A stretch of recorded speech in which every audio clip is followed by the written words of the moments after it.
Eto, pakyat na tayo ng Tagaytay. At alalay lang ang ano kasi magalaw.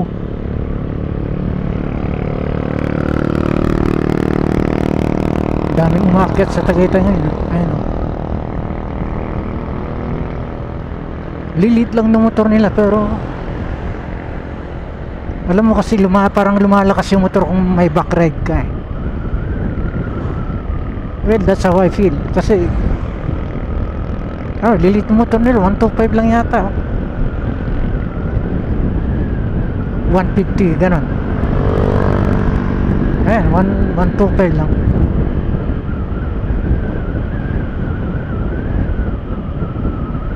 Pero sabi nila, it is not how many miles, but how many smiles. Yun ang importante sa